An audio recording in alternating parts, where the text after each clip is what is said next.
Good morning, friends. I hope everyone is doing well. I request everyone to watch my videos in a sequence for better understanding. If you really like my videos, please press the like button, share the videos with your friends, subscribe to my channel, and even press the bell button to get the regular updates. In last few videos, I have discussed about the layers in the OSI model. In OSI model, we have 7 layers. We have discussed all the layers and even discussed about the functionalities of each layer. So in this video, I will discuss about how the data will be transferred from source to destination if source and destination uses the OSI model, and also between the source and destination if we have a router, how the communication will happen. So with this video, you will understand the OSI model in detail. So I request everyone to watch the complete video for better understanding. So as I said earlier, we have a source and we have a destination. Between the source and the destination, we have a router. Okay. So now let me discuss. In a source, I will have an application layer, and in the model, OSI model application layer, then we will have a presentation layer, then we will have a session layer, then we will have a transport layer, we have network layer, we will have a data link layer, and we will have a physical layer. Similarly, at the destination, also we will have a physical layer, and we will have the data link layer, and network layer, and we will have a transport layer,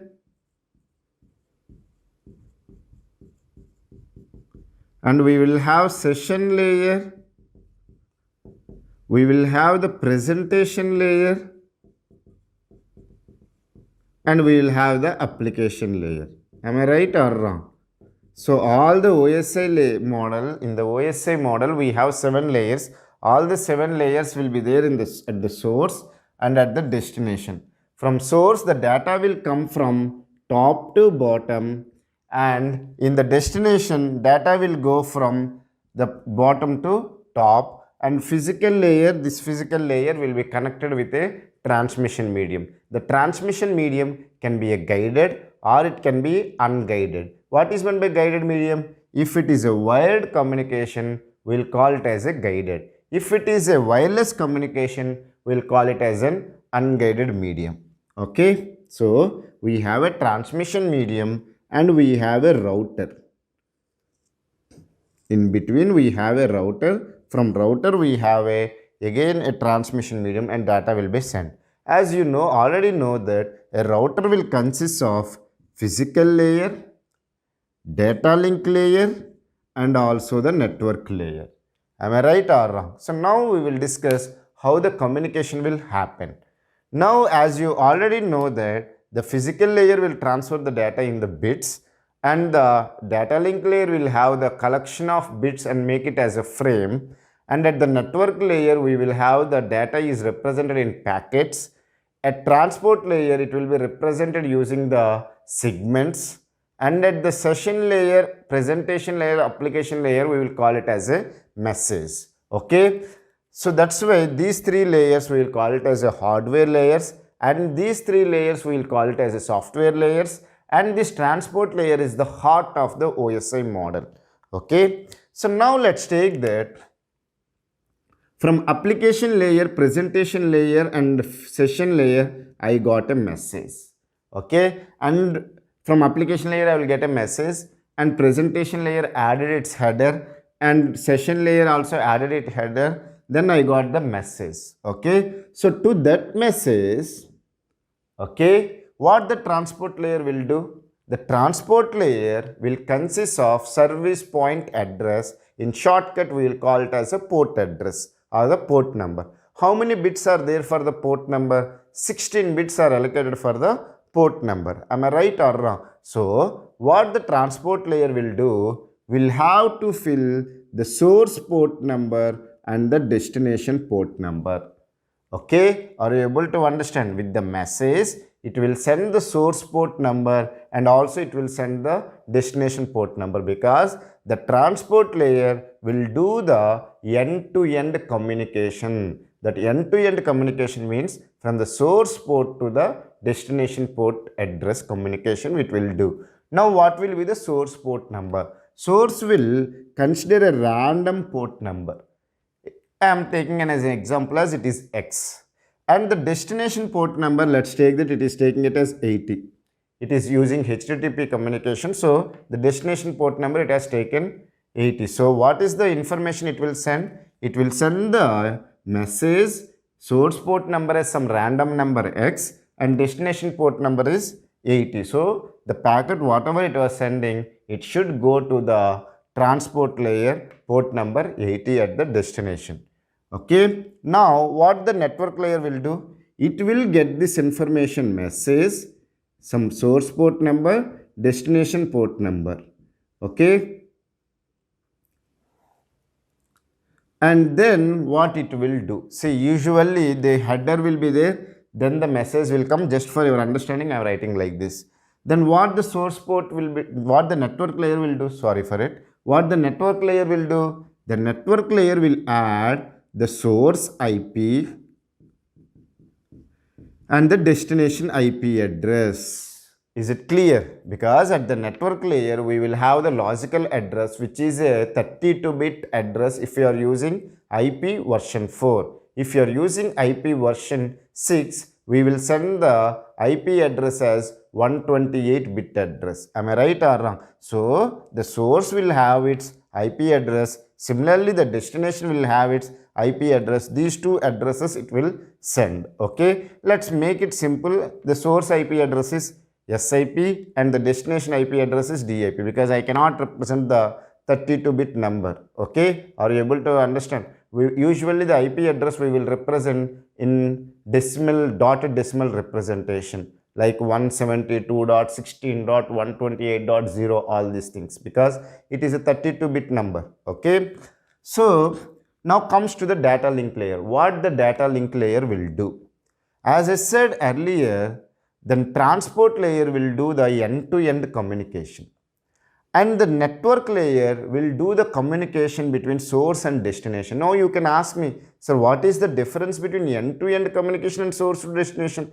Because source to destination is nothing but end-to-end. But the transport layer will think about the data communication between the source port to the destination port, because the ultimate one what it has to receive is the destination port, not the destination.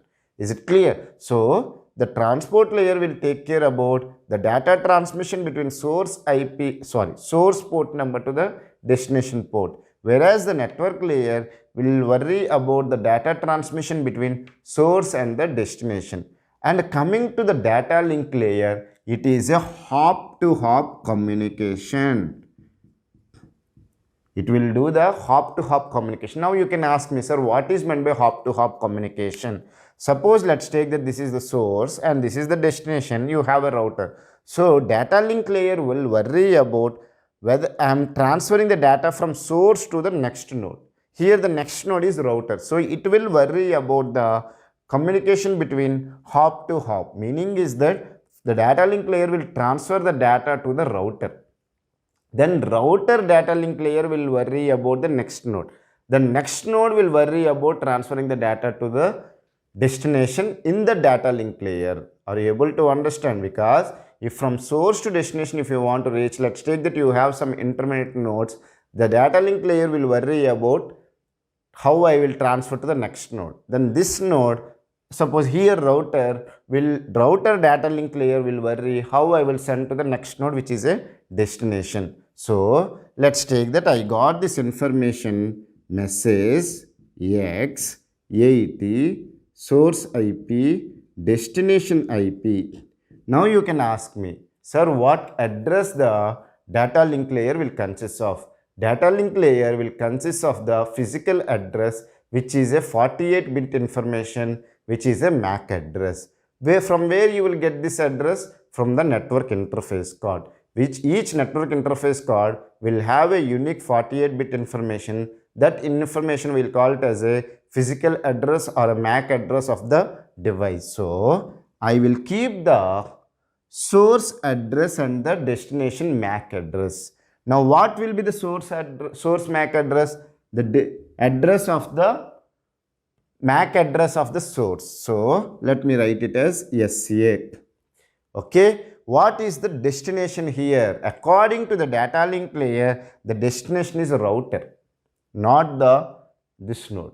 Are you able to understand? Because the data link layer will worry about hop to hop communication. So it will keep the router MAC address as a destination. I hope it is visible for you. Our MAC, it is nothing but router MAC address. So it is keeping the source MAC address and the router MAC address as the destination. So this information will come to the physical layer in terms of bits, and the physical layer will transfer these bits from to the router, from this physical layer to the router physical layer. Now router physical layer will again receive the information in bits, and the data link layer will make it into frames. How it will be done, we will discuss in a separate video called framing. Okay. So now it will receive what information this data link layer will receive? It will receive M, X, 80, SIP, destination IP, source MAC address and router MAC address. So it will consider that, okay, this packet has been transferred to me. Am I right? Then what it will do? Please remember one thing. What it will do is that it will transfer this information. See, let's make it. It's transfer this information to the network layer. The network layer will check the source IP address and the destination IP address. The source IP address is this IP address and destination IP address is this one IP address. So it will think that, okay, this packet is not the destination. I need to forward the packet. It will look at the routing table, because at the router we will have a routing table. Used on the routing table, it will be transferring the data. Here actually, if you are using a router, this will be in separate network and this will be in separate network. Just to make you understand, I am discussing like this. Okay. So network layer will analyze the information and it will transfer to the data link layer. Now the data link layer, when it comes in the reverse, it will change the source IP address as router MAC address, because now router is sending this information. Okay. And the destination will be, let's take that this is D's MAC address it will keep. Are you able to understand it or not? Because the source IP address and destination IP address we are not changing. Only the data link layer will do the hop to hop communication. So here previously the source MAC address is there here and the destination MAC address is router MAC address. Now the router MAC address will become as a source address and the destination MAC address will be the destination MAC address. So this information will go to the physical layer, whatever the packet. Again it will transfer the data in terms of bits to the physical layer of the destination. Are you able to understand? Now what the destination will see? The destination will see the router MAC address and destination MAC address, and then it will consider that, okay, I am the destination because this MAC address and this MAC address will be matching. Then it will forward to the network layer. What information it will forward?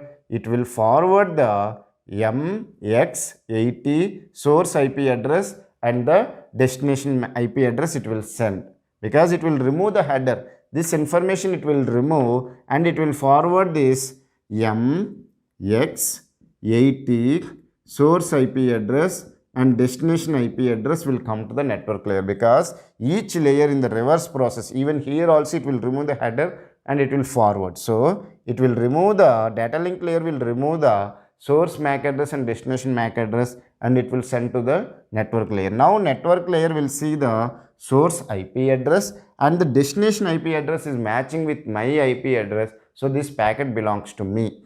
Then it will transfer the here we left the X is there, sorry for it. So it will transfer this data. Let me write here. It will transfer the message X and 80. Then it will check that, okay, I need to transfer the data to the port number 80. So it will do the demultiplexing. Am I right or wrong? At the transport layer of the source, it will do the multiplexing. Here we will do the demultiplexing. I hope I have discussed the multiplexing and demultiplexing in detail when I am discussing about the functionalities of the transport layer and why it is required also. Okay. So now it will transfer this information message to the upper layers, to the application layer. Now if the destination want to send the reply, how it will do? See, this message has been got. Now how the destination will send a reply? If it is reliable communication, we will have an acknowledgement system. Now how the acknowledgement it will send? Again, it will create an acknowledgement and it will keep the source MAC address as some random number and destination MAC address is 80, because again from the HTTP if it is using, it will send. And now the destination IP address it is there and this IP address is there in the source IP address. Am I right? So this one it will make it as a destination MAC address when it is sending the acknowledgement. I hope you have understood how the communication is happening from the source to the destination with the help of a router. Are you able to understand? If you still have any doubts related to this concept, feel free to ask me in the comment section. I will try to clear your doubts in less than 24 hours. Thank you for watching my video. Have a nice day.